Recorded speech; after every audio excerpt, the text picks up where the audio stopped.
Start. Hello Gaurav sir.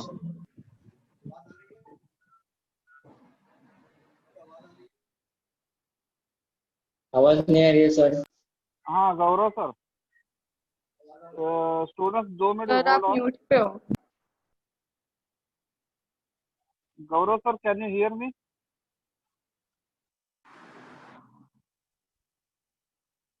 Students, can you hear me? Yes sir Yes, sir. Yes. I am having a word with Gaurav sir, just hold on please, you mute yourself. हाँ, आवाज आ रही है अभी? हाँ आवाज आ रही है, recording start किया है मैंने। ठीक ठीक ठीक। हाँ, now I will make you host. हाँ ठीक है।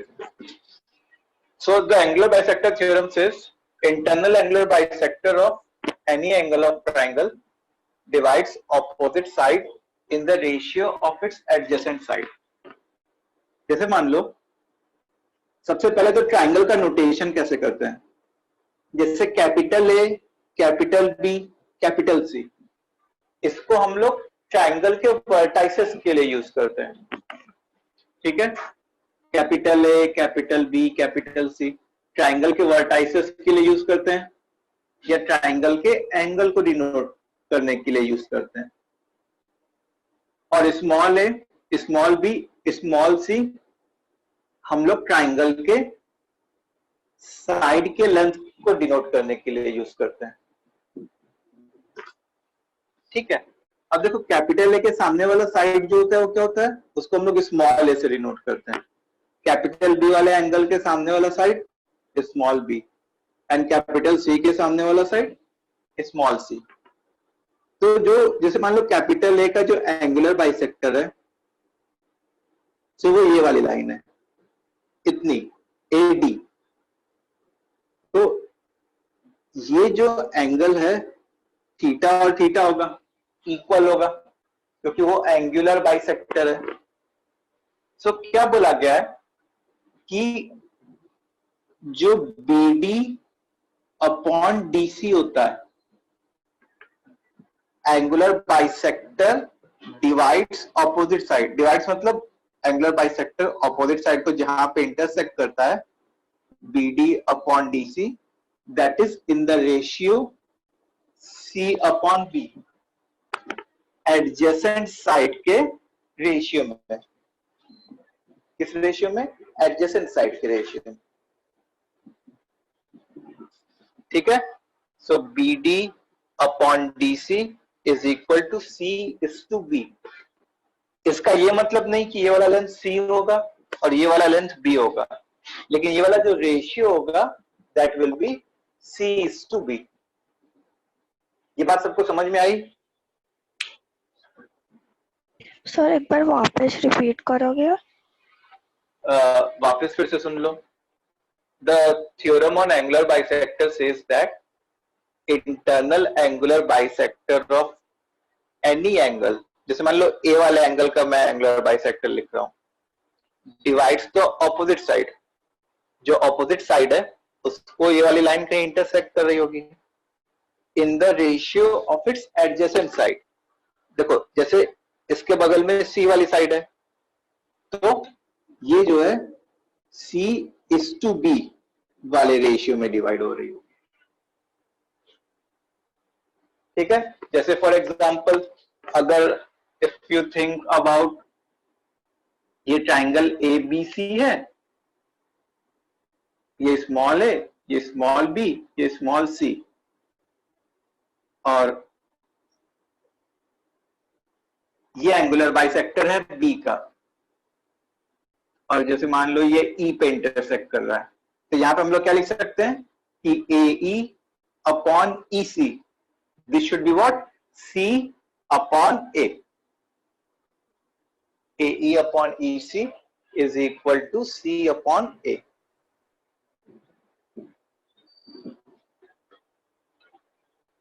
ठीक है? नहीं, इट कांट। देखो जिसको जैसे AE को पहले लिखा मैंने, तो AE के बगल वाली जो साइड है वो C है, तो उसको पहले लिखूंगा। सिमिलरली BC के CE को नीचे लिखा, तो CE के जो एडजेसेंट वाली साइड है A, उसको मैं फिर लिखूंगा। तो मतलब जो जहां पे है उसके एडजेसेंट वाली साइड वाला लिखते हैं। ये चीज सबको क्लियर है? क्विकली रिप्लाई करेंगे कमेंट बॉक्स में। सबको क्लियर है? और जिसको डाउट है वो खुद को अनम्यूट करके पूछेगा। डाउट वाले अनम्यूट करके पूछेंगे।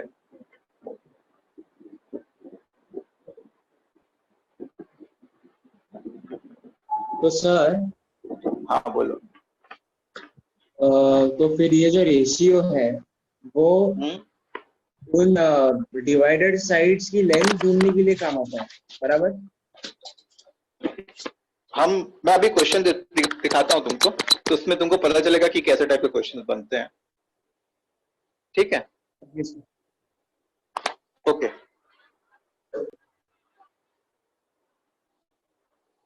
चलो मैं इसको मिटा रहा हूं। सबने लिख लिया I hope? Yes sir. Okay.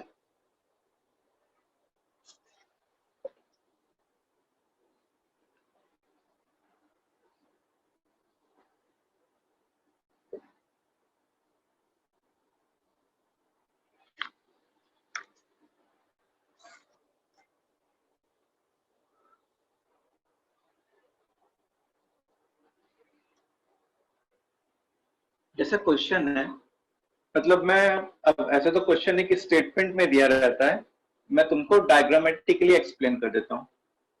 जैसे ABC एक ट्रायंगल है और A जो है वो एंगुलर बाइसेक्टर है। ऐसे बना दिया, इसका क्या मतलब है कि एंगल इक्वल है। अच्छा, BD का लेंथ 2 यूनिट है और DC का लेंथ 5 यूनिट है। BD का लेंथ क्या है? 2 यूनिट और DC का लेंथ 5 यूनिट है। एंड AB प्लस AC वो क्या है? 10 यूनिट्स है। AB प्लस AC क्या है? 10 यूनिट्स है। तो हम लोग को फाइंड करना है, we have to find what is AB and what is AC.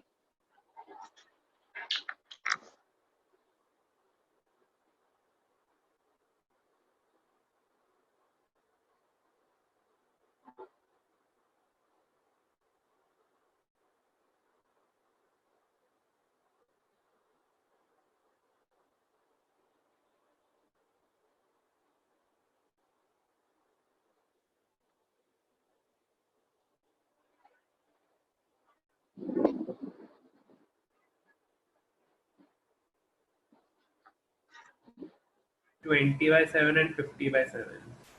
Very good.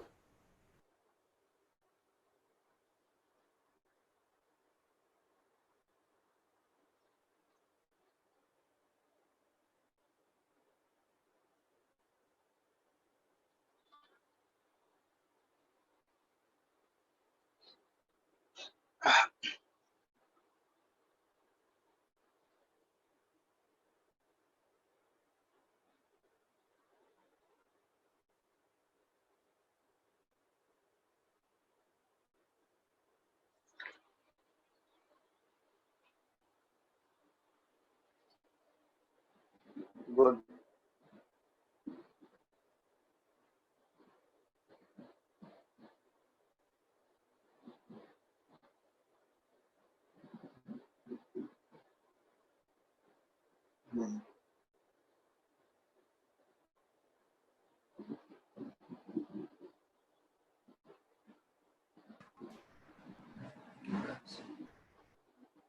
चलो सो करते हैं। देखो इस बार क्या है कि BD जो है वो लेंथ है 2 यूनिट्स और DC लेंथ है 5 यूनिट्स। हाँ, BD लेंथ है 2 यूनिट और DC क्या लेंथ है 5 यूनिट। और क्योंकि ये एक एंगुलर बाइसेक्टर है, since it is an angular bisector, तो जो इनका रेशियो होगा सेम रेशियो इनका भी होगा। तो इसका ये मतलब नहीं कि ये 2 और ये 5 हो जाए, ऐसा नहीं लिख सकते कि ये 2 और ये 5 हो जाए। मैंने ऐसा थोड़ी बोला कि इसका लेंथ और इसका लेंथ सेम होगा। हम लोगों ने क्या बोला, इसका जो रेशियो होगा वही इसका भी रेशियो होगा। सो इसको हम लोग ऐसे लिख सकते हैं 2x and 5x. AB and AC should be 2x and 5x. Now we know that AB plus AC is 10 units. So 2x plus 5x is 10 units. तो यहां से x की वैल्यू क्या आ गई, 10/7. The value of x is 10/7. Now AB is what, 2x. So 2x means 20/7. And AC is what, 5x. So 5x means 50/7.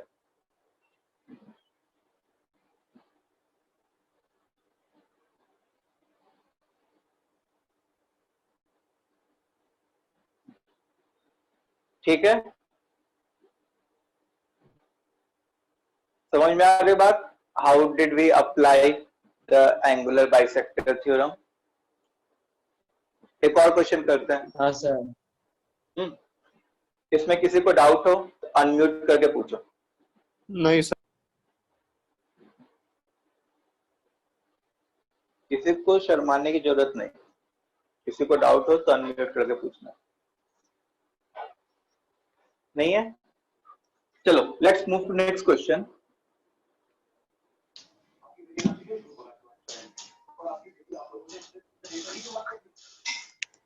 Sound बंद करो। Next question है कि क्या क्वेश्चन है, ABC एक ट्राइंगल है, ये लेंथ 20 यूनिट्स है, ये लेंथ 10 यूनिट्स है। फिर AD एक लाइन है, AD क्या है, एक लाइन है। इसका जो है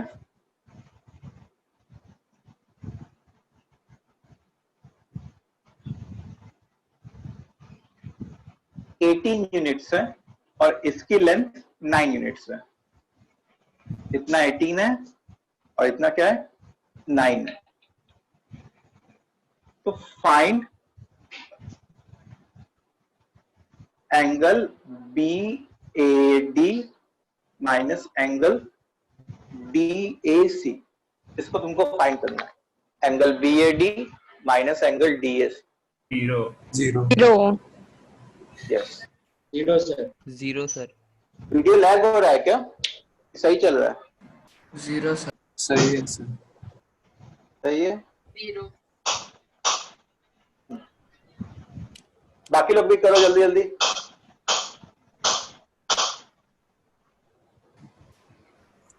हाँ,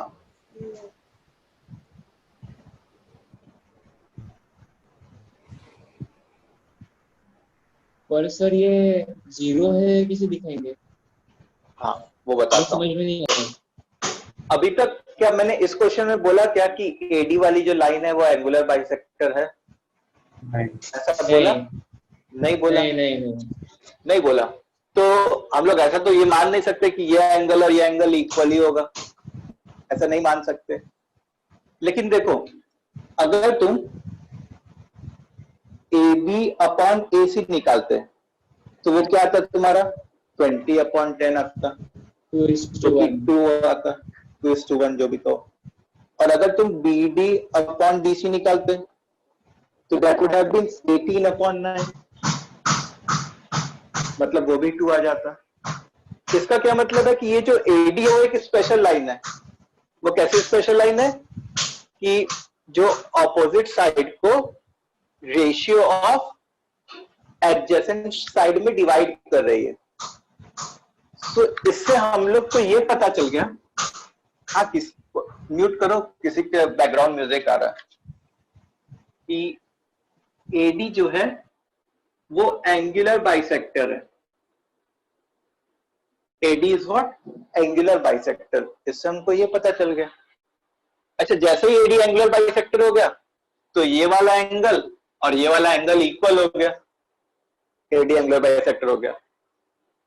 Therefore, angle BAD minus angle DAC, this will be what? 0. क्योंकि इक्वल एंगल्स को सब्ट्रैक्ट करूंगा तो क्या आएगा? 0 ही आएगा. सबको आया समझ में? तो ये क्वेश्चन इसलिए आसान हुआ क्योंकि जो इनका रेशियो है सेम रेशियो इनका है. अगर इनका रेशियो और इनका रेशियो डिफरेंट हो जाता तब क्वेश्चन हमारे लिए बहुत डिफिकल्ट हो जाता सॉल्व करना. ठीक है, चलो. हाँ, क्वेश्चन में हम लोग डायरेक्टली एक स्टेटमेंट लिख सकते हैं ना कि by converse of angular bisector. हाँ हाँ हाँ हाँ हाँ लिख सकते हैं. मतलब लेकिन मेरे को शो करना पड़ेगा ना कि इसका रेशियो भी 2 है और इसका रेशियो भी 2 है. तो by converse of angular bisector. Sir अगर रेशियो डिफरेंट होता तो ये सेम आंसर थोड़ा ना आता इक्वल टू 0. तब तो कुछ और आंसर आता. तब कोई नॉन जीरो आंसर आता. ठीक है, जैसे यहाँ पे 0 आंसर आया तब कोई नॉन जीरो आंसर आता रेशियो अगर डिफरेंट होता तो. ठीक है, इतनी बात क्लियर? किसी को डाउट है? किसी को डाउट? No sir. ओके, किसी का लैग कर गया तो एक बार फिर से बता रहे हैं. देखो, इतना लेंथ 18 था और इतना लेंथ 9 था. ठीक है, ये लेंथ 20 था, ये लेंथ 10 था. तो मैंने AB अपॉन AC निकाला तो दैट बिकेम 20/10 which is 2. मैंने BD अपॉन DC निकाला that became 18/9 which is again 2. सो इसका क्या मतलब है? ये रेशियो और ये रेशियो सेम है. It means that AD is what? The angular bisector. इसका क्या मतलब हुआ कि AD जो है वो हमारा एंगुलर बाइसेक्टर है, ये वाली जो लाइन. और क्योंकि ये वाली लाइन एंगुलर बाइसेक्टर है इट मींस कि ये एंगल और ये एंगल इक्वल होना चाहिए. तो जो पूछा गया वो इन दोनों का सब्ट्रैक्शन ही पूछा गया. Answer will be what? 0. Answer क्या हो जाएगा? 0.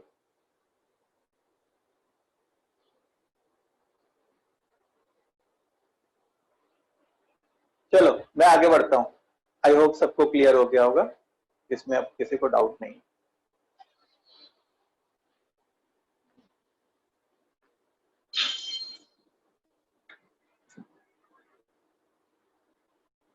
सो ये था एंगुलर बाइसेक्टर थ्योरम. ऐसे ही हम लोग छोटे छोटे थ्योरम्स पढ़ते जाएंगे और उनके ऊपर कुछ कुछ क्वेश्चंस करते जाएंगे. ये सब मतलब ऐसे तो नहीं पढ़ते लेकिन ओलंपियाड्स वगैरह में काम आता है हम लोग को, तो कर लेते हैं. सो नेक्स्ट है Stewarts theorem.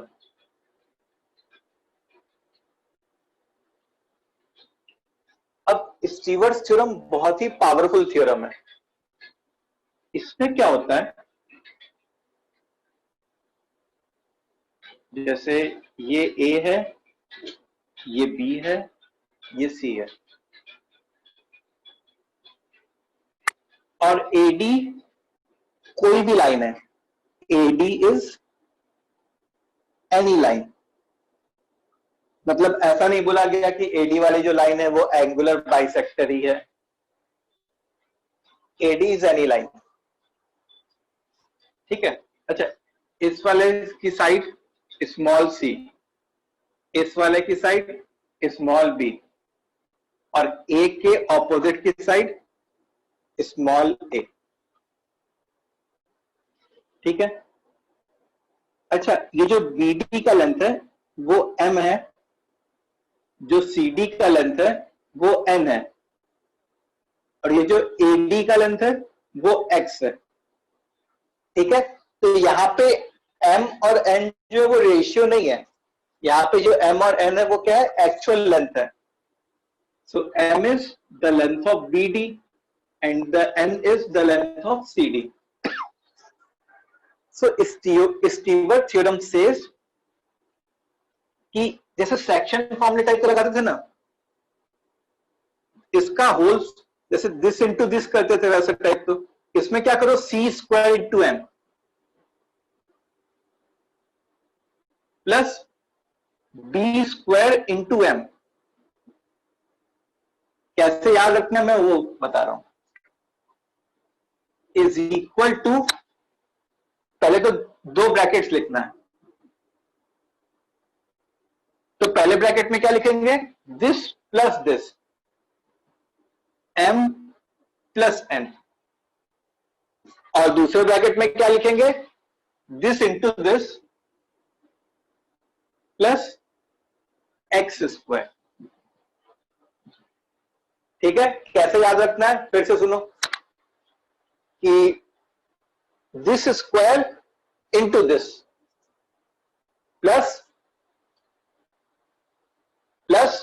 This square into this is equal to this plus this, पहले ब्रैकेट में मतलब पहले ब्रैकेट में सम आएगा और दूसरे ब्रैकेट में प्रोडक्ट आएगा, दूसरे ब्रैकेट में mn plus X square, m into n plus this quantity का whole square.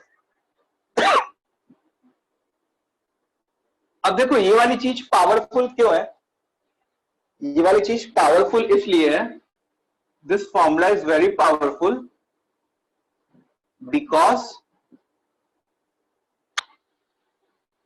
AD can be any line.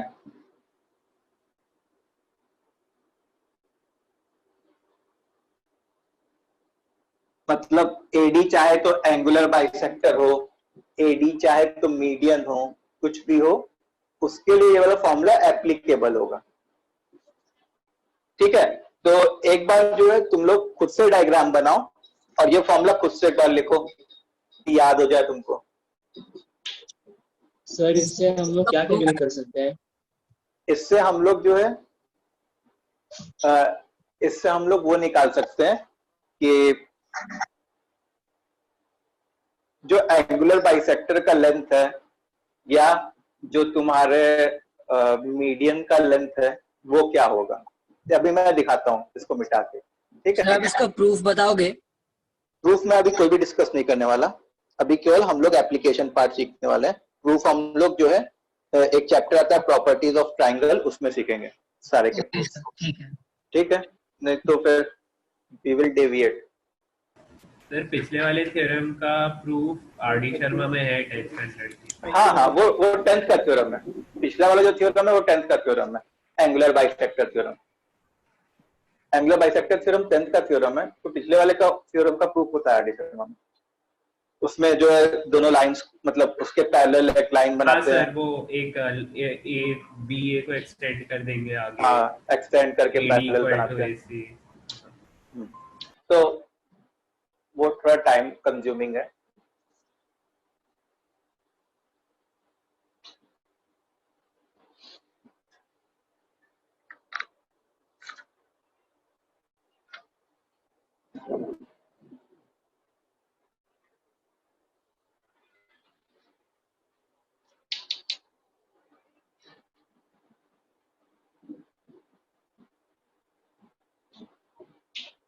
खुद से सबने लिखा एक बार बिना देखे इसको? Yes sir. जी सर।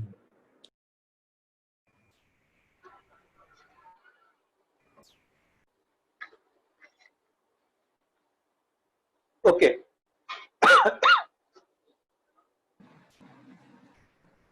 अब देखो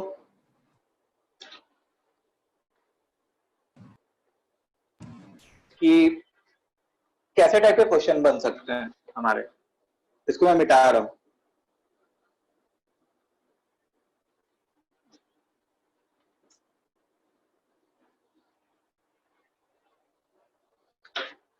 तो जैसे मान लो कि एक ट्राइंगल है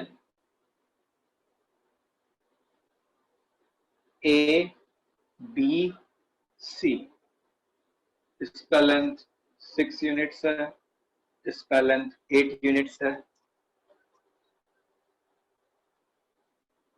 और इसका लेंथ मान लो 7 यूनिट्स है। ठीक है, अब हम लोग ने क्या किया कि यहां से एक एंगुलर बाइसेक्टर ड्रॉ किया। AD is what? Angular bisector.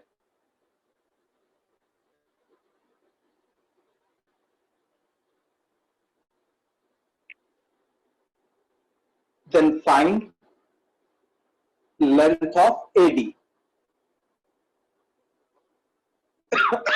या इसको हम लोग और क्या कह सकते हैं कि find the length of angular bisector through A। इसको ट्राई करो। 6, 7, 8।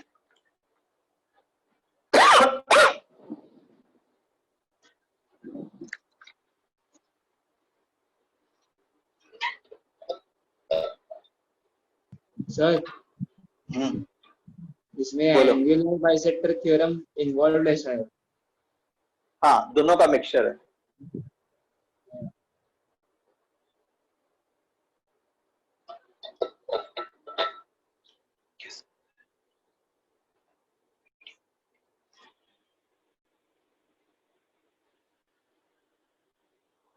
दोनों वाईफाई पे।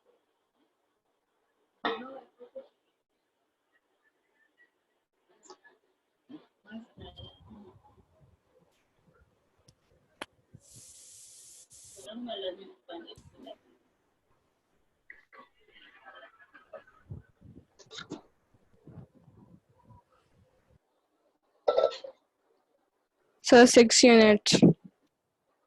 क्या रहा है? 16। 6। अच्छा,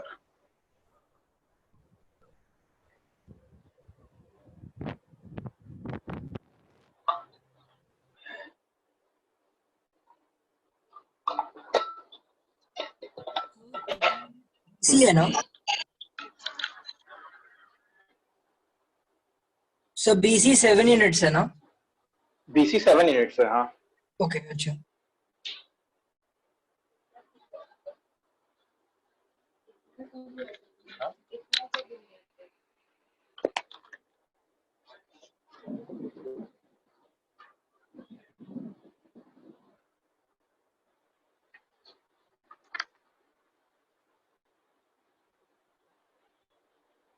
चलो कितने लोग का हो गया?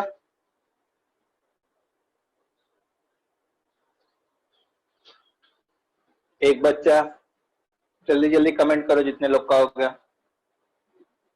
2, 3,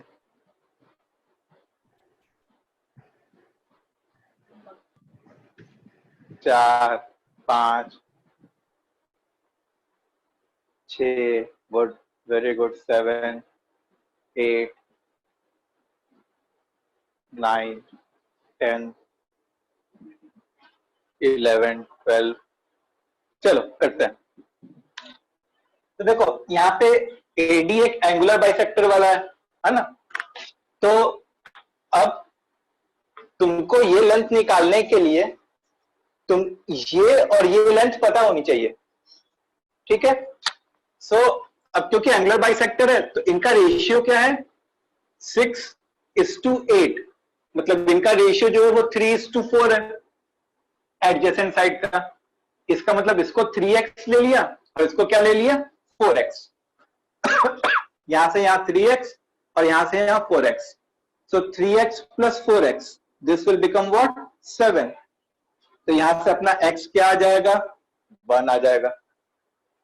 सो एक बार फिर से डायग्राम बना देता हूं। सो A, B, C, ये लेंथ 3 हो गई, ये लेंथ 4 हो गई, ये लेंथ 6 हो गई, ये लेंथ 8 हो गई। और हम लोग को से x फाइंड करना है। We have to find what? x। So मैं ऐसे लिखूंगा according to Stewart's theorem, this square into this. So 6 square into 4। अच्छा, डॉट लगाने का क्या मतलब है कि मल्टीप्लीकेशन कर रहे हैं, डेसिमल नहीं है वो। डॉट लगाना मतलब मल्टीप्लीकेशन। 11th 12th में मल्टीप्लीकेशन डॉट लगाने से ही करते हैं, रिप्रेजेंट करते हैं मतलब। +8 square into 3। Is equal to, इधर क्या लिखेंगे, दिस प्लस दिस 7, इधर क्या लिखेंगे, this into this plus X square, sorry. हाँ, तो 36 इंटू 4 कितना होता है, 144, और 64 इंटू 3 जो है वो 192 होता है मेरे ख्याल से, 6 13 336, इधर जो है 336 आ गया, whole upon 7 is equal to 12 plus X square. कट रहा है क्या, देखते हैं, बहुत अच्छा कट रहा है, 7 4 जा 8 जा, सो एक्स स्क्वायर की वैल्यू 36 आ गई, उससे x की वैल्यू क्या आ गई हमारी, 6 आ गई। ऐसे तो x की वैल्यू प्लस एंड माइनस 6 दोनों आनी चाहिए थी, लेकिन क्योंकि ये एक साइड है तो साइड तो हमेशा पॉजिटिव होगा, side will always be a positive quantity, so the value of x will be what, 6।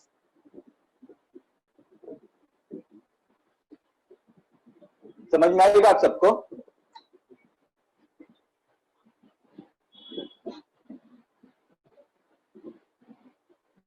इसमें किसी को doubt?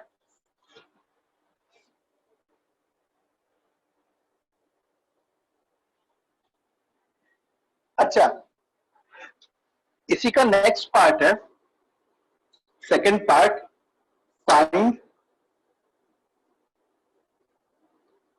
Length of median through A.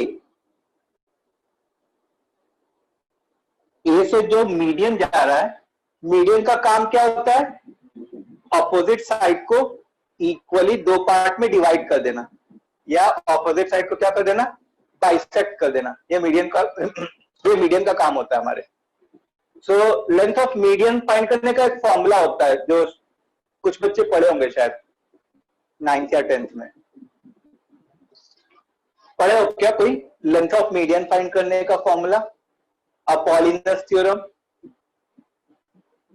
No sir. नहीं, no sir, no no no. नहीं, तो देखो अपॉलिनस थ्योरम एक होता है, इसको मिटा रहा हूं मैं। अच्छा, पर इस कीवर्ड से भी हो जाएगा ना? हाँ, definitely Apollonius theorem is a special case of Stewart's theorem. ठीक है, तुम लोग स्टीवर्ट्स थ्योरम से करो, फिर मैं अपॉलिनस थ्योरम का जो एक्सप्रेशन आता है उसका प्रूफ दिखाता हूं तुम लोग को with the help of Stewart's theorem. You should do with Stewart's theorem only.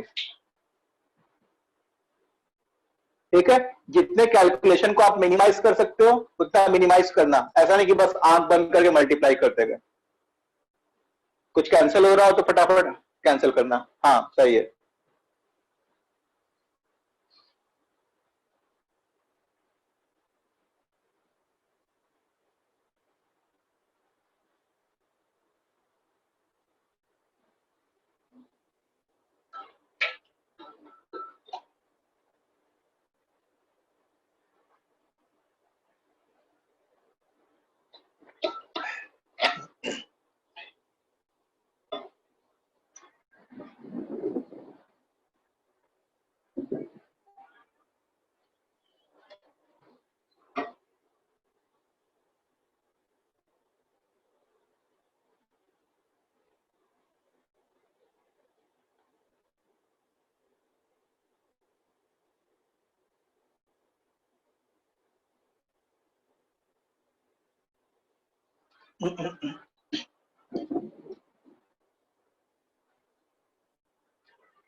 अच्छा, स्क्वायर रूट के फॉर्म में आ रहा है तो उसी फॉर्म में रहने देना, घबराना नहीं है।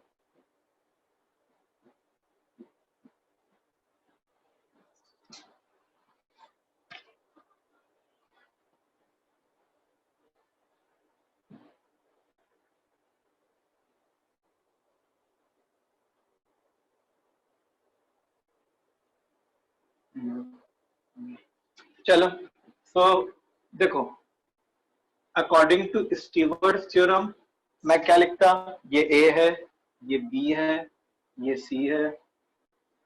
मीडियन मतलब वो तुमको पता है कि ऑपोजिट साइड को इक्वल पार्ट में डिवाइड करना, 7/2 और ये भी 7/2 है, ये 6 है, ये 8 है, और जैसे मान लो ये x है जो अपने को फाइंड करना, ई लिख लेते हैं क्योंकि डी तो ऑलरेडी उधर यूज कर चुके हैं।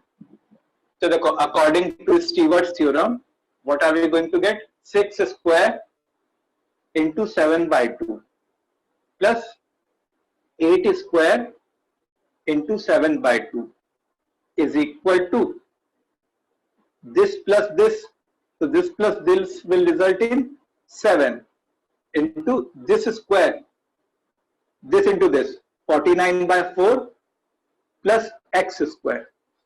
तो देखो हर जगह से एक 7 तो कैंसिल हो जाएगा ऐसे। अब 6 स्क्वायर प्लस 8 स्क्वायर हम लोग को पता है 100 होता है, और 100/2 कितना होता है, 50 होता है। तो इधर 50 is equal to 49/4 plus X square. So X square कितना आ गया, 50 माइनस 49/4, मतलब 200 माइनस 49 कितना होगा, 151/4। सो एक्स की वैल्यू क्या आ जाएगी, रूट ऑफ 151/4। अच्छा, 150 यहां तक भी रखोगे चलेगा। 151/4 को तुम सोचो तो वो कितना होगा, 37 पॉइंट समथिंग हुआ, 37.75।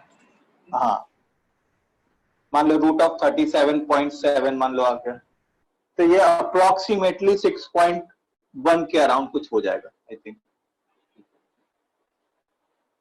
अप्रोक्सीमेटली क्या हो गया, 6.1 के अराउंड।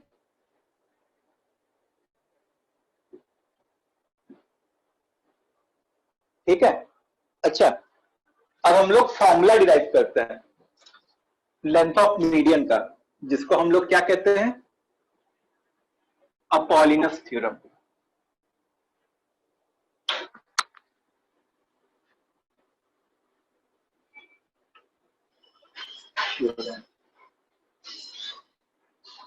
मतलब वो किस लिए होता है, लेंथ ऑफ मीडियन का फॉर्मूला डिराइव करने के लिए। देखो, ये ए है, ये बी है, ये सी है। मान लो ये मीडियन है डी, तो कैपिटल ए के सामने वाला साइड जो होता है वो स्मॉल ए होता, और क्योंकि ये मीडियन है तो a/2 एंड a/2 होता। कैपिटल सी के सामने वाला साइड स्मॉल सी, और कैपिटल बी के सामने वाला साइड स्मॉल डी। अब इसमें हम लोग ने स्टीवर्ट्स थ्योरम लगा दिया, स्टीवर्ट्स थ्योरम लगा दिया। तो स्टीवर्ट्स थ्योरम हमारा क्या कहता, this square into this, C square into a/2 plus this square into this, D square into a/2 is equal to this plus this, a/2 plus a/2 we will get a, फिर this into this plus, so this is x square, या ad square लिख लेते हैं, a²/4 plus ad square. अब हर जगह से a और a cancel हो गए, ये गया, ये गया, ये गया। अब देखो c²/2 plus b²/2 minus a²/4, इसका जब तुम स्क्वायर रूट लोगे तो वो आएगा मीडियन AD। वो क्या आएगा, मीडियन AD। ठीक है। और इसी फॉर्मूले को हम लोग क्या कहते हैं? अपॉलिनस थ्योरम। किसी फॉर्मूले को हम लोग क्या कहते हैं? अपॉलिनस थ्योरम। तो अगर तुमको ए से मीडियन ड्रॉ करना है तो माइनस जो हो रहा होगा वो ए हो रहा होगा। अगर जैसे मान लो तुमको बी से मीडियन ड्रॉ करना होता तो उसका फॉर्मूला तुम क्या लिखते? A square by 2 plus C square by 2 minus B square by 4। अगर तुमको सी से मीडियन ड्रॉ करना होता तो तुम फॉर्मूला कैसे लिखते? A square by 2 plus B square by 2 minus C square by 4।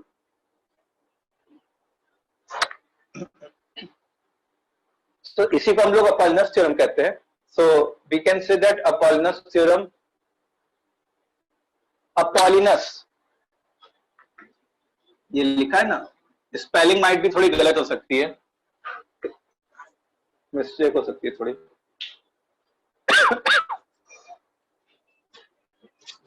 So Apollinaire theorems,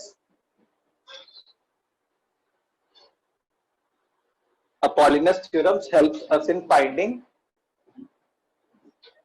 क्या कहते हैं? Length of median. It helps us in finding the length of median, and it is a special case of Stewart's theorem.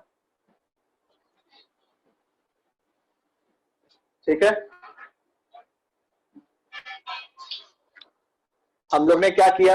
Length of median find करने के लिए जैसे मान लो AD find करना है, एडी एक मीडियन है, तो वो क्या करता? वो दो इक्वल पार्ट में डिवाइड कर दिया होता। तो ये कैपिटल है, ये स्मॉल होता, तो ये a/2, ये a/2। अब हम लोग ने क्या किया? इस पे जो है, इस स्ट्रक्चर पे हम लोग ने स्टीवर्ट थ्योरम लगा दिया। तो C square into a/2 plus B square into a/2 is equal to this plus this a। फिर उसके बाद दूसरे ब्रैकेट में this into this a square by 4 plus ad square। अब उससे क्या हो जाएगा कि ad को सब्जेक्ट बना लेना, तो वही लेंथ ऑफ मीडियन दे देगा। हाँ बोलो, खुद को अनम्यूट करो जिसको भी डाउट है। सर आपने वहाँ पे BE लिखा है, E कहाँ पर है? E मतलब जैसे मान लो कि मैं बी से कुछ बना रहा होता, कोई मीडियन बना रहा होता। अच्छा ओके, अच्छा। और यहाँ पे सी एफ लिखना चाहिए हम लोग को। हाँ कि सी से अगर कोई मैं मीडियन बना रहा होता। ठीक है सर।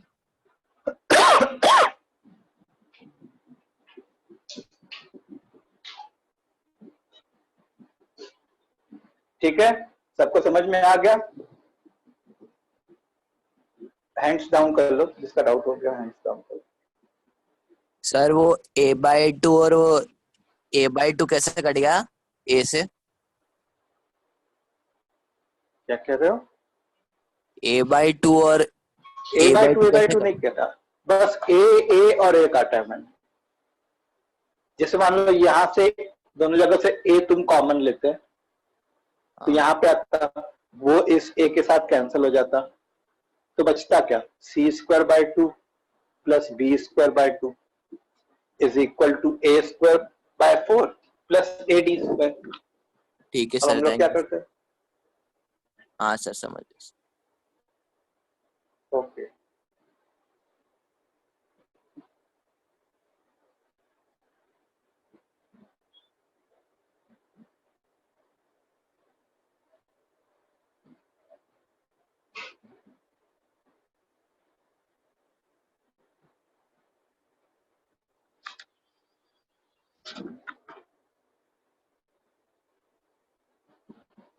चलो ठीक है, यहाँ पे ओ होना चाहिए शायद। बहुत सारे सजेशंस हैं, अपोलोनियस।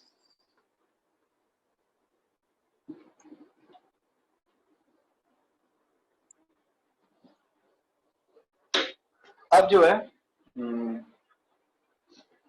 स्टीवर्ट थ्योरम पढ़ लिया हम लोगों ने, एंगुलर बाइसेक्टर थ्योरम पढ़ लिया। हाँ, अब आगे बढ़ते हैं। आगे जो है वो क्या है हमारा?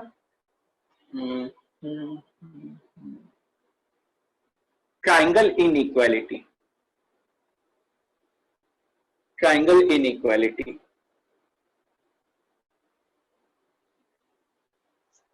ठीक है। सो ट्रायंगल इनइक्वालिटी क्या कहती है? जैसे ए, ये पढ़ा होगा तुम लोगों ने, sum of any two sides is greater than the third side. So a plus b, this is greater than c. B plus c, this is greater than a. And a plus c, this is greater than b. ठीक है, इसी को हम लोग क्या कहते हैं? Triangle inequality कहते हैं। Sum of any two sides is greater than the third side.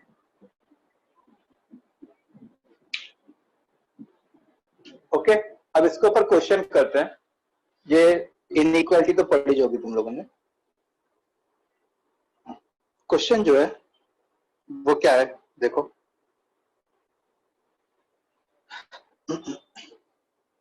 In a triangle, लिख देता हूं, in triangle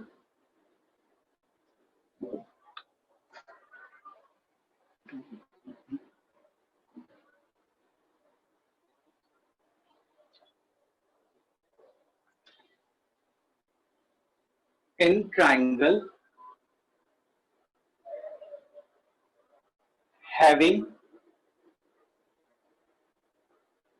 integral sides. What is the meaning of integral sides? कि साइड का लेंथ जो है वो इंटीजर है या नेचुरल नंबर, नेगेटिव तो हो ही नहीं सकता। In triangle having integral sides, one side is thrice that of other, third side is 15, third side is 15, then find maximum perimeter of the triangle possible. Then find the maximum perimeter of the triangle possible.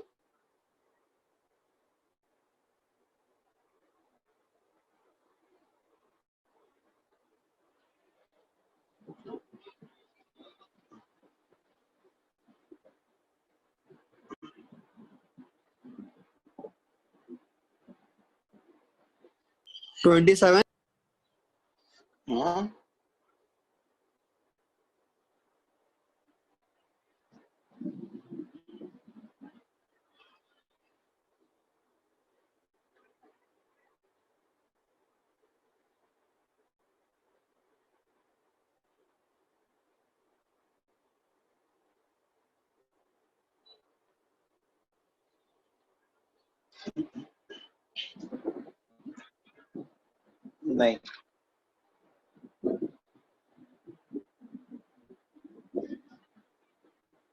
बोलो। Sir maximum मतलब कितना भी हो सकता है ना शायद? नहीं, मैक्सिमम कितना भी नहीं हो सकता, वो ट्रायंगल इनइक्वालिटी को फॉलो भी करना चाहिए। Yes, 43 is the correct answer.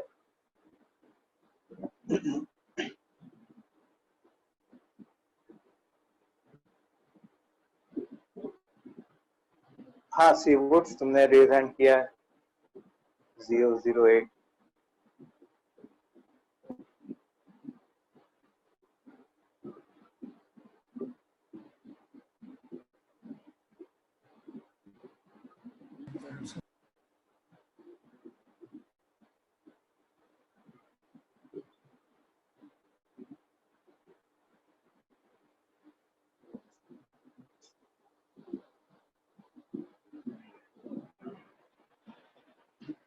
अब देखो हम लोग क्या करेंगे, जैसे मान लो 3 साइड्स थी A, B, C, तो एक तो 15 हो गई।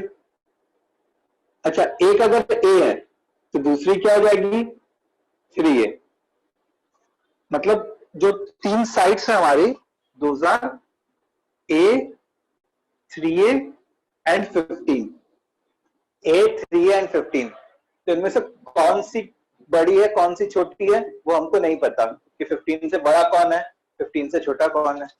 तो हम लोग 3 ट्रायंगल इनइक्वालिटी बनती है तो तीनों लगाते हैं। तो सबसे पहले this plus this is greater then this, so A plus 3A is greater then 15। दूसरी A plus 15 is greater then 3A, और तीसरी 3A plus 15 is greater than A. Sum of any two sides is greater than third side.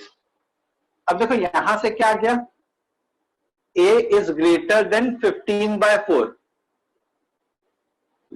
A is greater than what? 15 by 4.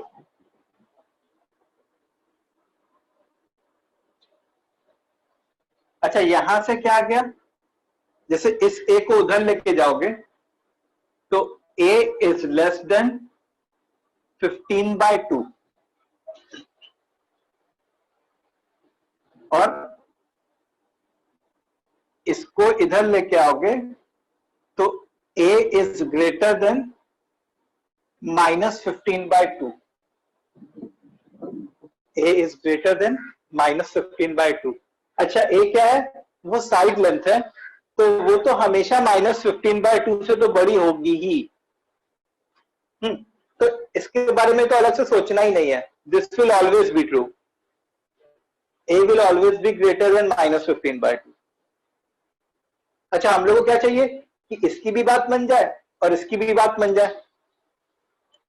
तो एक बंदा कह रहा है कि A को 15 by 4 से बड़ा होना चाहिए, 15 by 4 मतलब 3.75,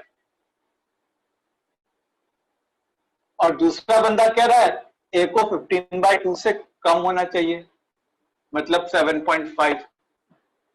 इसका मतलब A 3.75 से 7.5 के बीच में ही होना चाहिए कुछ।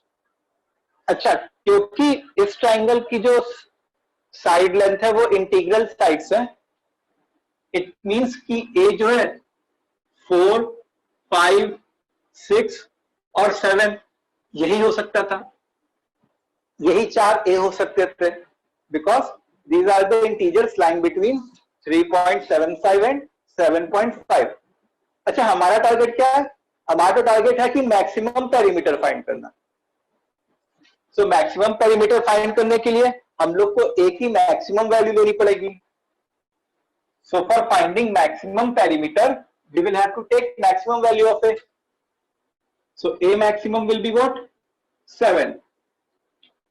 So perimeter maximum will be this plus this plus this. 4A plus 15 means 28 plus 15, which is 43, जो कि क्या है 43 है। अंडरस्टूड। अच्छा अगर मेरे को जैसे क्वेश्चन में मिनिमम पेरीमीटर फाइंड करना होता तो मिनिमम पेरीमीटर फाइंड करने के लिए हम लोग क्या करते, फिर A को 4 ले लिए होते। If I want to find the minimum perimeter of the triangle possible, A को 4 ले लिए।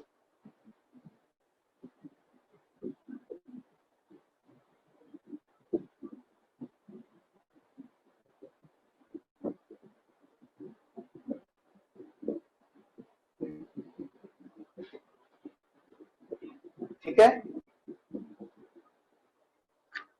इतनी बात समझ में आ गई। एक और सम तुम खुद से क्रिएट कर सकते हो, जैसे मैं लिख देता हूं, वो तुम खुद घर पे ट्राई कर लेना। अगर किसी को एक और ऐसे टाइप के सम की जरूरत है कि one side is 4 times the second side, 1 times is 4 times the second side, third side is 20, then find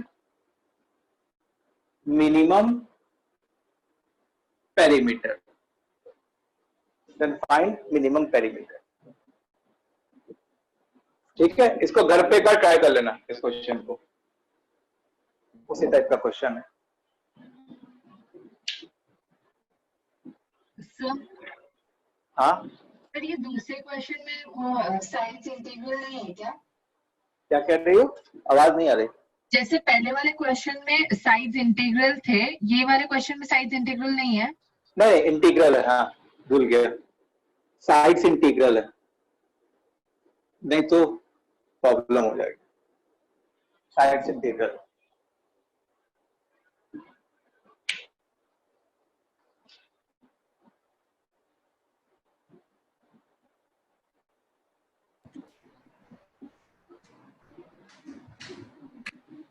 ठीक है।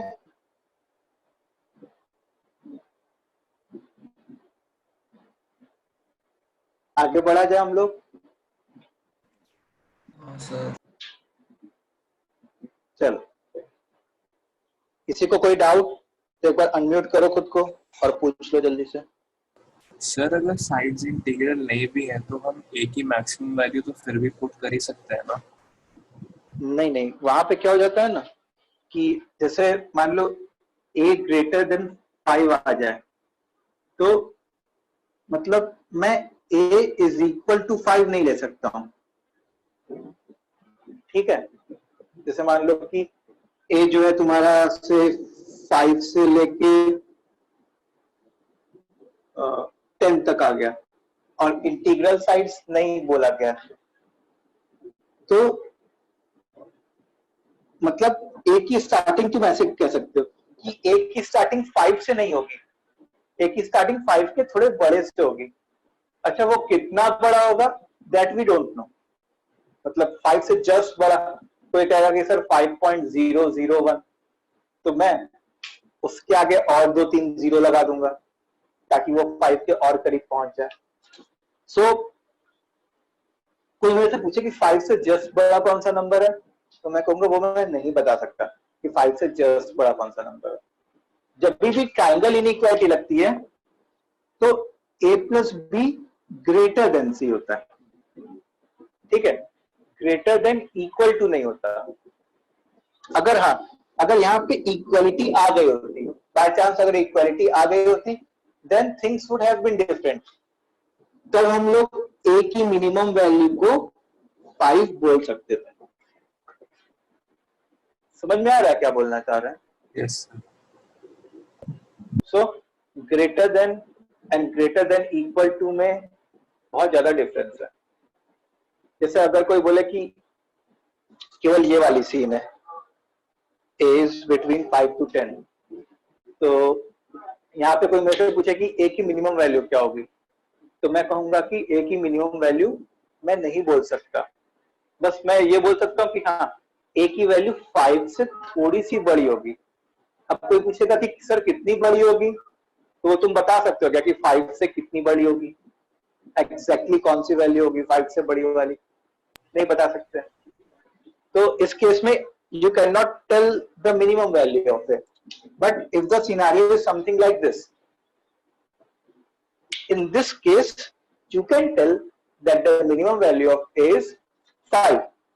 अच्छा इस केस में तुम मैक्सिमम वैल्यू नहीं बता सकते थे, तो मैक्सिमम वैल्यू 10 तो बोल नहीं सकते थे क्योंकि a is less than 10 है। कोई कहता कि 10 से सर थोड़ा सा छोटा, मैं कहता कितना छोटा, तो नहीं बता सकते थे। तो एग्जैक्ट वैल्यू नहीं बता सकते थे ना। कभी भी किसी चीज की वैल्यू बतानी है आपको, कभी भी आपको किसी चीज की वैल्यू बतानी है तो उसकी एग्जैक्ट वैल्यू आपको बतानी पड़ेगी। आप बस ये नहीं बता सकते कि ये इस नंबर की तरफ मूव कर रहा है, ठीक है। हाँ से वो अगर इसमें दिया होता कि a का एक इंटीग्रल वैल्यू है तो फिर a का मैक्सिमम वैल्यू 9 आता ना। किस क्वेश्चन में? लास्ट क्वेश्चन में जो दिया है ना वो 5 इज हाँ,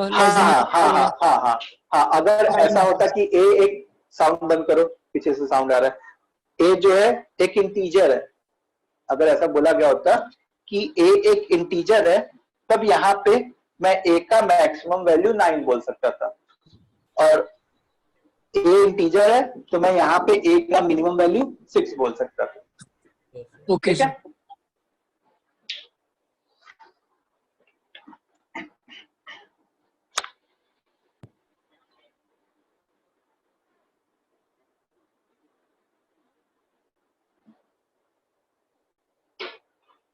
चलो, अच्छा अब हम लोग आगे बढ़ते हैं।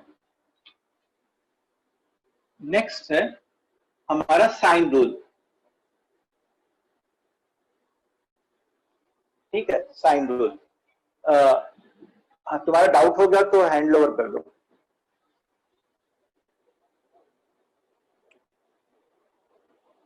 साइन रूल क्या कहता है? जैसे मान लो ये साइड ए है, ये साइड बी है, ये साइड सी है, तो कैपिटल ए के सामने वाली साइड अगर स्मॉल ए है, कैपिटल बी के सामने वाली साइड स्मॉल बी है, कैपिटल सी के सामने वाली साइड स्मॉल सी है।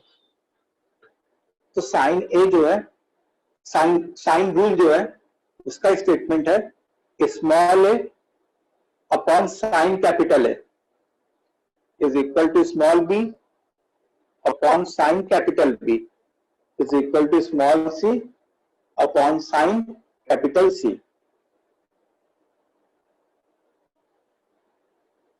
ठीक है, small A upon sine capital A is equal to small b upon sin capital B is equal to small c upon sin capital C। इतनी बात समझ में आई? इसको हम लोग क्या कहते हैं? साइन रूल कहते हैं। ओके, इसको भी हम लोग किस में पढ़ेंगे? वो वाला जो चैप्टर है प्रॉपर्टीज ऑफ ट्राइंगल में, उसमें पढ़ेंगे। जस्ट वी से इट इज साइन रूल। अब साइन रूल किस लिए यूज होता है? साइन रूल यूज होता है जैसे मान लो कि हम लोग को ट्राइंगल के कॉरेस्पॉन्डिंग कुछ इनपुट्स पता है। मतलब जैसे ट्राइंगल में A B C, capital A, capital B, capital C, ये मिला के 6 क्वांटिटीज होती है। ये मिला के कितनी होती है? 6 क्वांटिटीज होती है। तो इनमें से अगर हम लोग को मिनिमम 4 क्वांटिटी अगर पता हो, इनमें से अगर अपने को मिनिमम 4 क्वांटिटी पता हो, तो हम लोग बाकी की भी 2 रिमेनिंग क्वांटिटी निकाल सकते हैं। ठीक है, सो जैसे मान लो एक क्वेश्चन करते हैं। सर पर ये वाले रूल के लिए वो ट्राइंगल राइट एंगल नहीं होना चाहिए? ऐसा कुछ नहीं है, कोई भी ट्राइंगल हो सकता है। Right angle, acute angle, obtuse angle, कैसा भी ट्राइंगल। तो ट्रिग्नोमेट्री कैसे लगाएंगे फिर अगर राइट एंगल नहीं है तो? वो अभी सीखोगे। ठीक, अभी ट्रिग्नोमेट्री पढ़ेंगे तो उसमें सीखेंगे कि हम लोग 10th तक ये सीखते थे कि जो ट्रिग्नोमेट्री होती है वो केवल हम लोग राइट एंगल ट्राइंगल में लगाते हैं। जैसे मान लो मैं साइन बी की बात बताऊं, जैसे तुमको अगर उसमें लगाना भी है, if you want to apply sine B, तो साइन बी क्या होता है? Perpendicular upon hypotenuse. ठीक है, तो तुम क्या करो, जैसे मान लो यहां से एक परपेंडिकुलर ड्रॉप कर लो, तो ये वाला जो ट्राइंगल क्रिएट हो गया, ट्राइंगल ए बी डी, वो तो अब राइट एंगल बन गया ना। तो इसमें तो तुम साइन बी लगा सकते हो। इसमें साइन बी तुम कैसे लगा सकते हो? A D upon A B से, परपेंडिकुलर अपॉन हाइपोटेन्यूज।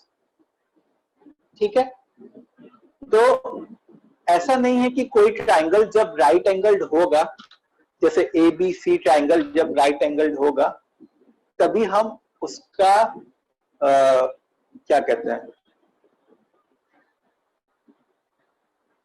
उसका साइन ए, साइन बी, साइन सी निकाल सकते हैं।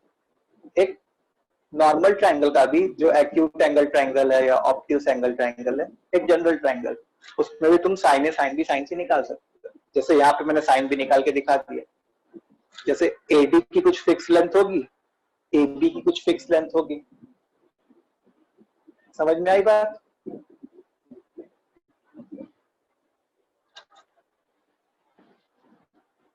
सो हाँ, तो हम लोग एक क्वेश्चन पे चलते हैं। जैसे मान लो तो क्वेश्चन है कि ए बी सी एक ट्राइंगल है,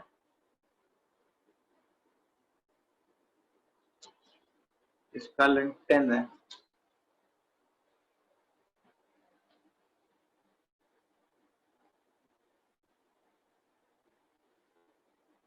B का एंगल 30 डिग्री पर ले।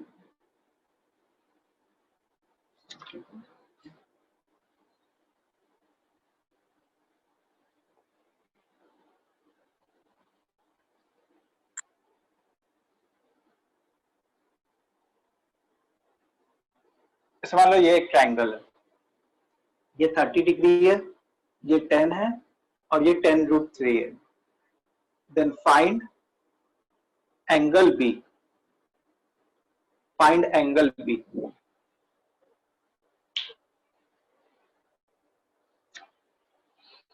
सर वापस एक बार क्वेश्चन बताओ ना प्लीज।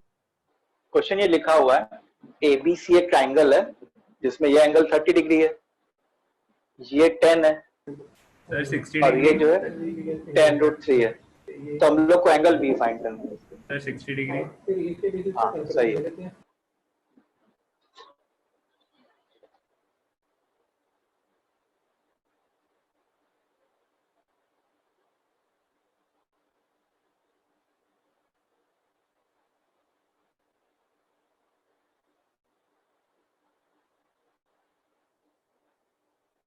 Yes, good.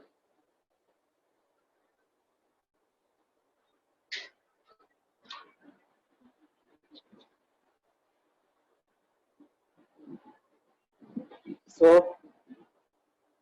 तो देखो इसमें जो जिसका इन्वॉल्वमेंट है उसमें किसका इन्वॉल्वमेंट है? एंगल ए का। Angle A is 30 degree, small A is 10, small B is 10√3 and angle B is, this is what we have to find, angle B we have to find. ठीक है, तो मैंने sine rule लगा दिया। तो ऐसे तो तीनों इक्वल होते हैं, तो कोई बात नहीं, दो को इक्वल किया, a upon sine A is equal to b upon sine B. Small a was 10, sine a means sine 30 degree, small b was 10√3 whole upon sine B. ठीक है, अच्छा साइन 30 डिग्री क्या होता है? 1/2, और ये 2 जब ऊपर चला जाता तो 20 हो जाता। तो 20 is equal to 10√3 upon sine B. तो इससे हमारा साइन बी क्या आ गया? √3/2। Sine B is √3/2, therefore b will be what? 60 degree. b की वैल्यू क्या हो जाएगी? 60 डिग्री। समझ में आया? अच्छा b की वैल्यू 60 डिग्री हो गई, तो कैपिटल ए आ गया, कैपिटल बी आ गया, तो क्या हम लोग कैपिटल सी निकाल सकते हैं क्या? 20 सेंटीमीटर। क्योंकि angle A plus angle B plus angle C 180 degree होता है। 90 डिग्री 180 होता है ना, पता है कि नहीं? हाँ सर 20 सेंटीमीटर आ गया। हाँ, so capital A plus capital B plus capital C 180 होता है। तो 30 plus 60 plus C is equal to 180 degree, तो सी की वैल्यू 90 डिग्री आ गई। अच्छा, अगर कैपिटल सी 90 डिग्री आ गया तो क्या हम लोग स्मॉल सी निकाल सकते हैं साइन रूल से? हाँ। स्मॉल सी भी निकाल सकते हैं साइन रूल से। सो स्मॉल सी निकालने के लिए हम लोग को क्या करना पड़ेगा? c by sin कैसे मान लो? c by sin 90 equal to 20। हाँ, c बाय साइन सी, जैसे मान लो ऐसे लिखिए, a by sine A is equal to c by sine C. अब a क्या है? 10 है, साइन ए क्या है? साइन 30 है, c क्या है? वो तो c है, फाइंड करना है, और कैपिटल C क्या है? साइन 90। अच्छा, साइन 90 डिग्री तो 1 होता है, तो ये तो 1 हो गया, और साइन 30 डिग्री हाफ होता है, और हाफ जब ऊपर चला जाता तो 20। Small c is equal to 20। Small c is equal to 20।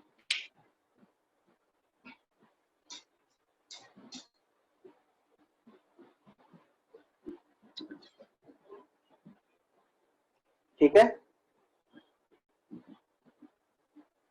ये बात सबको समझ में आ गई? Yes sir. Yes sir. किसी बच्चे को डाउट वगैरह इसमें? नहीं सर। Okay good. तो आगे बढ़ते हम लोग, इसको मैं रैप कर रहा हूं।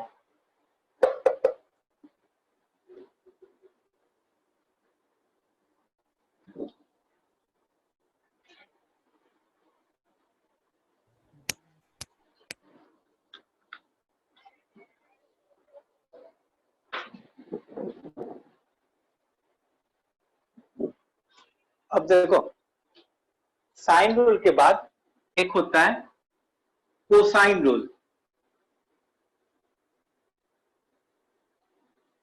ठीक है, कोसाइन रूल। तो कोसाइन रूल क्या कहता है? जैसे मान लो एक ट्राइंगल है ए बी सी, कैपिटल ए की सामने वाली साइड स्मॉल है, कैपिटल बी के सामने वाली साइड स्मॉल बी, और कैपिटल सी के सामने वाली साइड स्मॉल सी।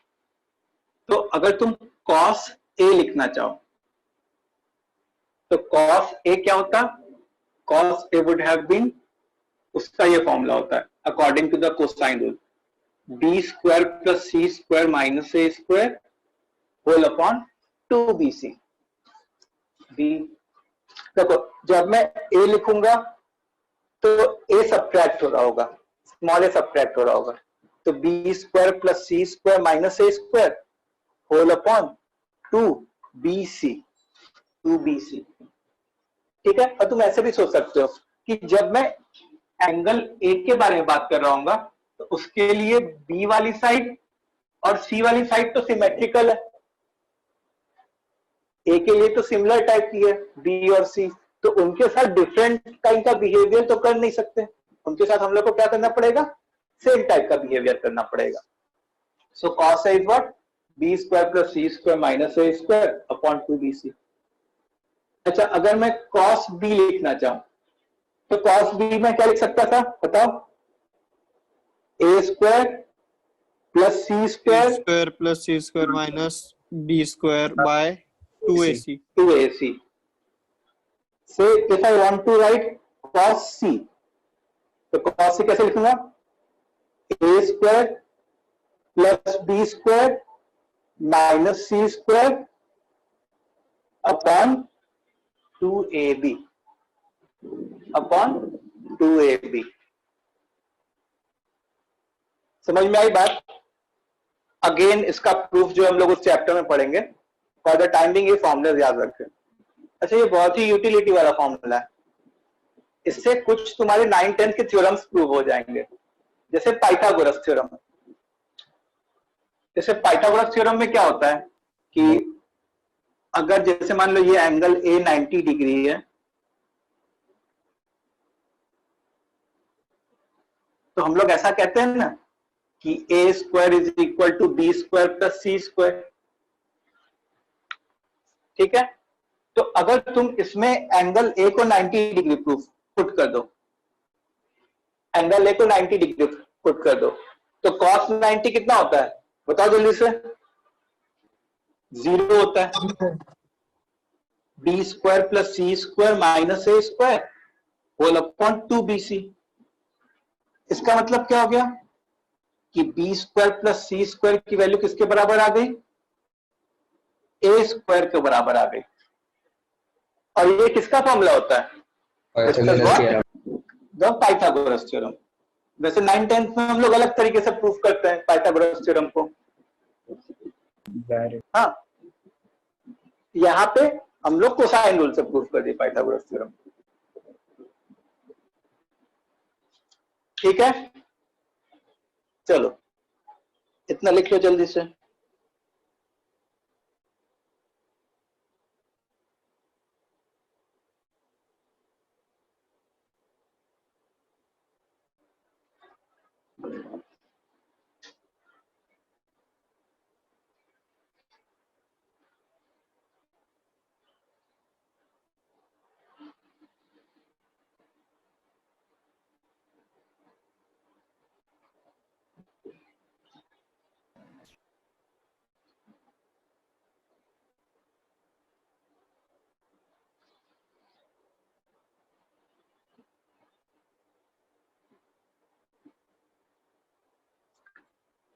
सर हाँ आपने जो कवर अप लेक्चर के लिए होमवर्क दिया था ना, उसके क्वेश्चन में डाउट है। तुम व्हाट्सएप कर देना मेरे को। ठीक है ठीक है।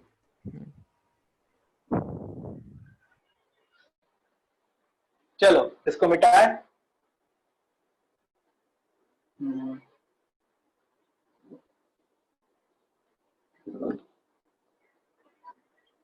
अब देखो कोसाइन रूल का यूज कहाँ होता है। जनरली कोसाइन रूल जो है it is used when side length are known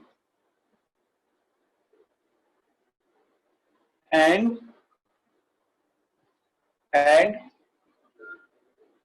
we have to find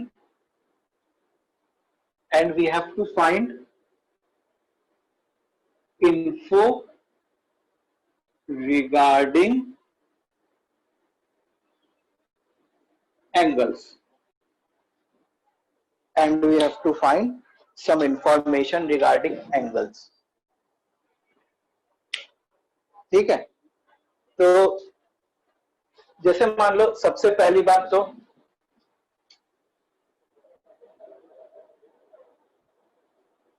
जैसे ट्राइंगल है ए बी सी, इसकी लेंथ मान लो 5 6 7 है। इसकी लेंथ क्या है 5 6 7।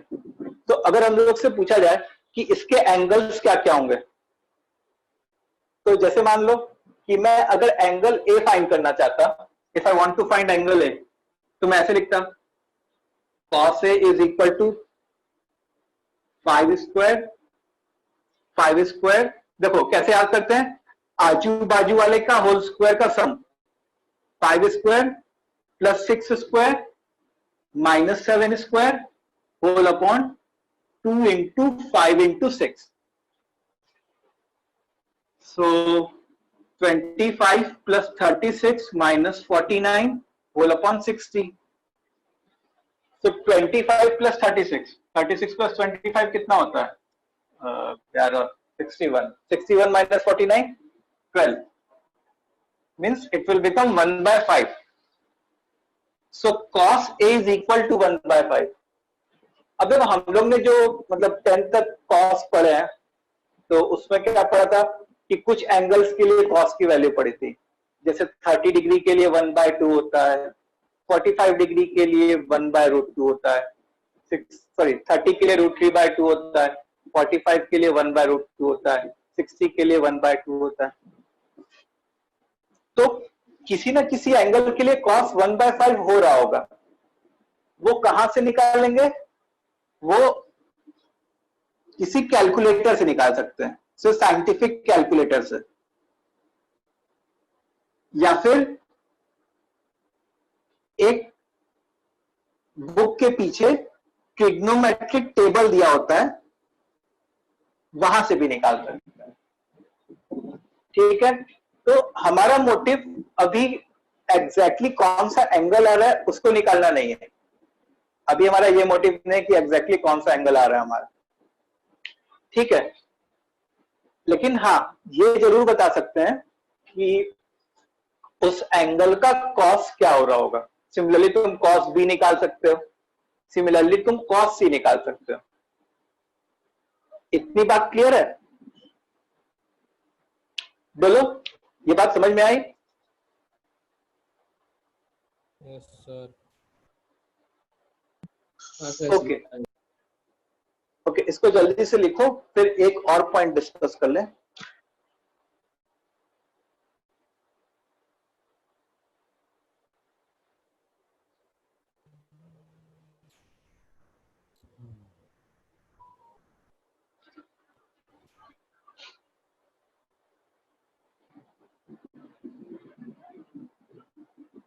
सर कोसाइन रूल में सारे जो 3 इक्वेशंस हैं वो सारे इंडिपेंडेंट हैं, तो साइन रूल में ऐसा कोई नहीं होता है इक्वेशन साइन फाइंड करने के लिए? नहीं, साइन में आपस में रिलेटेड होता है। अच्छा ठीक है। ठीक है, अब देखो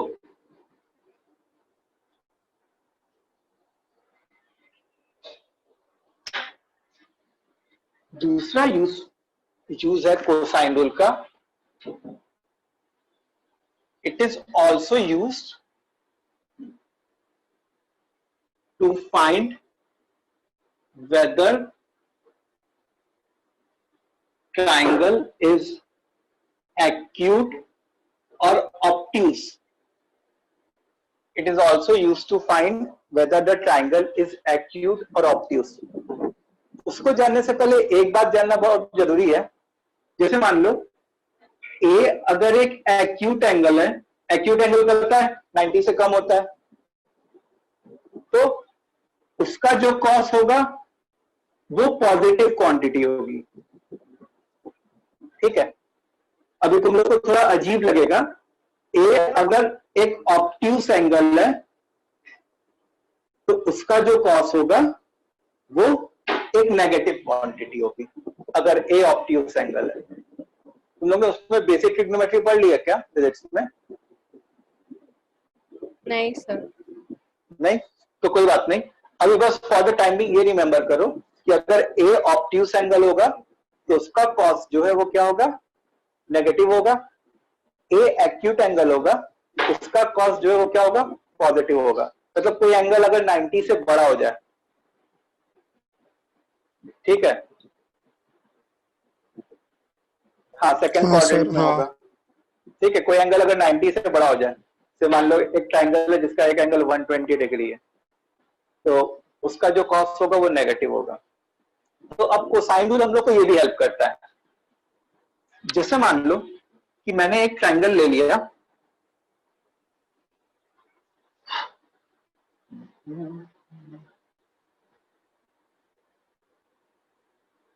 फाइव 6 और 8 वाला ट्रायंगल ले लिया. ठीक है, और ये पहचानना है कि ये वाला ट्रायंगल एक्यूट ट्रायंगल है कि ऑब्ट्यूस ट्रायंगल है. तो देखो, अगर कोई ट्रायंगल ऑब्ट्यूस ट्रायंगल है तो जो 90 डिग्री से बड़ा एंगल होता है वो एक ही एंगल होता है. ऐसा नहीं कि एक से ज्यादा 90 डिग्री से बड़े हो जाएंगे. इस बात से एग्री करोगे? If any triangle is obtuse triangle, then only one angle is there which is greater than 90 degree. Rest other angles will be less than 90 degree. अच्छा, तो जो ग्रेटर देन 90 डिग्री वाला एंगल होगा वो सबसे लार्जेस्ट एंगल होगा उस triangle का.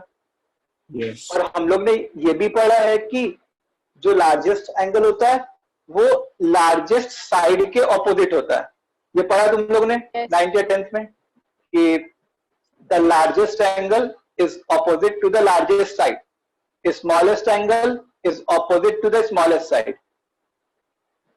Yes sir. Yes sir. सबको समझ में आ रहा है ना?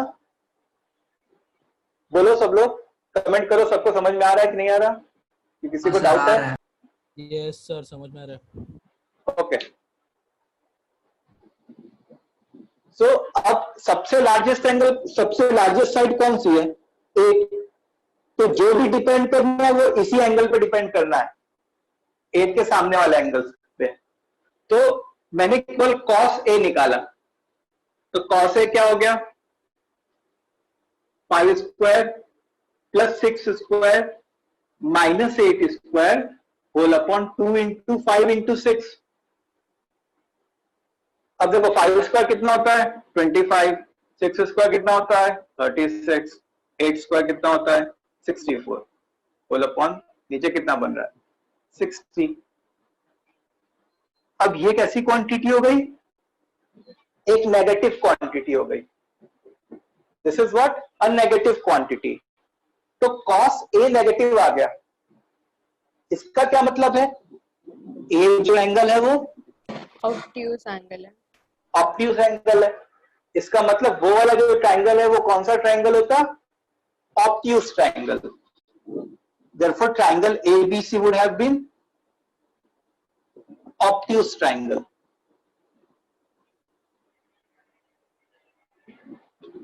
समझ में आई बात सबको? Yes sir. बाकी सब लोग बताओ, कमेंट करो। क्लियर है सबको? सर तो मेरा हमें चेक करना है कि अक्यूट है या ऑब्ट्यूस है, तो हम लोग लार्जेस्ट एंगल का मेजर करेंगे ना? एग्जैक्टली अगर हम लोग को चेक करना है कि हमारा ट्राइंगल एक्यूट है या ऑब्ट्यूस है, and if we know the side lengths, तो हम लोग क्या करेंगे, पहले सबसे लार्जेस्ट वाली साइड को आइडेंटिफाई करेंगे। उस लार्जेस्ट वाली साइड के ऑपोजिट वाला जो एंगल होगा उसका कॉस निकालेंगे।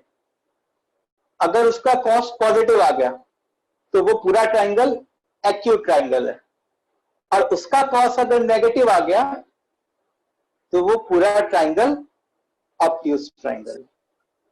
सर और अगर कोई एंगल 90 डिग्री है तो फिर क्या आता है उसका? तो फिर वो तो राइट एंगल ट्राइंगल होता है, तो एक्यूट होगा ना ऑब्ट्यूस होगा। जैसे कि कोई एक्यूट एंगल है तो फिर उसका पॉजिटिव आता है, ऑब्ट्यूस का नेगेटिव आता है, तो फिर 90 का क्या आता है? जीरो। अच्छा ओके जीरो। ठीक है, एक बार फिर से जिनको समझ में नहीं आया एक बार फिर से सुन ले। Cosine rule is also used to find whether the triangle is acute और ऑब्ट्यूस। उसको पता करने के लिए क्या, एक छोटा सा कंसेप्ट पता है कि अगर कोई एंगल एक्यूट है तो उसका जो कॉस है वो पॉजिटिव होगा, और अगर कोई एंगल ऑब्ट्यूस है तो उसका जो कॉस है वो नेगेटिव होगा। ठीक है,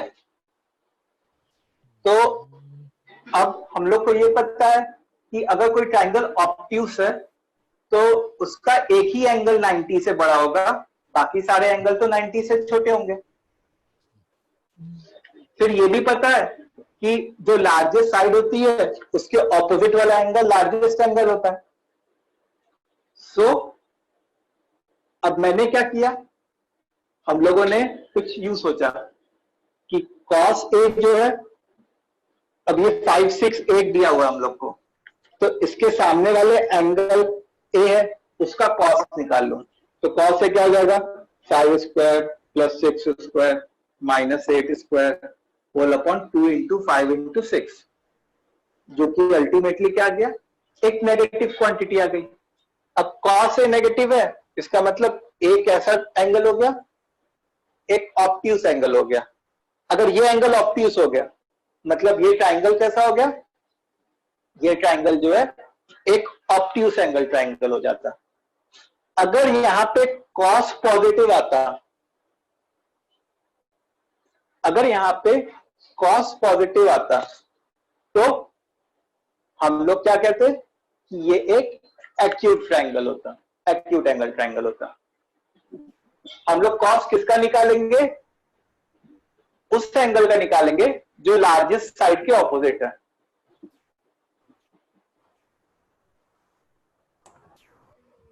हमेशा सर, हमेशा, हाँ हमेशा। इतनी बात clear? Clear sir. Yes sir. Sir इसको ऐसे यस सर, ऐसे भी बोल सकते हैं ना कि जो लार्जेस्ट एंगल है उसके जो हाँ। ऑपोजिट साइड है उसका स्क्वायर बाकी दोनों साइड के स्क्वायर के सम से बड़ा होगा, अगर हाँ, तो definitely। ऑब्ट्यूस हो जाएगा। अगर वो, हाँ, अगर इसका स्क्वायर दोनों के स्क्वायर के सम से बड़ा है तो वो ऑब्ट्यूस हो जाएगा। इसका स्क्वायर दोनों के स्क्वायर के सम से छोटा है तो वो एक्यूट हो जाएगा, और इसका स्क्वायर अगर दोनों के स्क्वायर के सम के बराबर है तो राइट एंगल ट्राइंगल। तो हम लोग जो 9th 10th में पढ़ रहे थे वो क्या पढ़ रहे थे, केवल राइट एंगल ट्राइंगल की कंडीशंस पढ़ रहे थे कि कब ट्राइंगल राइट एंगल होगा। अभी हम लोग ने क्या क्या पढ़ लिया कि कब ट्राइंगल एक्यूट भी होगा, कब ट्राइंगल ऑब्ट्यूस भी होगा, और राइट एंगल का तो पहले से ही पता है। बोलो, ये बात सबको क्लियर है? हाँ सर। इसमें किसी को डाउट है Yes, तो रेज sir. हैंड करो, किसी को No, डाउट है तो रेज हैंड करो, No, sir. या खुद No, को sir. अनम्यूट कर लो। ओके, तो नो डाउट सर। हाँ क्या हुआ, बोलो। सो आज का टाइम खत्म हो गया, तो आज का सेशन यहीं पे एंड करते हैं हम लोग। तो नेक्स्ट क्लास में हम लोग ज्योमेट्री को कंटिन्यू करेंगे। We will continue with geometry. फिर नेक्स्ट क्लास में मैं कुछ होमवर्क भी दूंगा ज्योमेट्री से रिलेटेड। हाँ सर। ठीक है, चलो बाय। बाय। Bye sir. हाँ हाँ हाँ bye. Bye sir. Sir host बने हैं। हाँ हाँ बना रहा हूँ देखिए हो गया।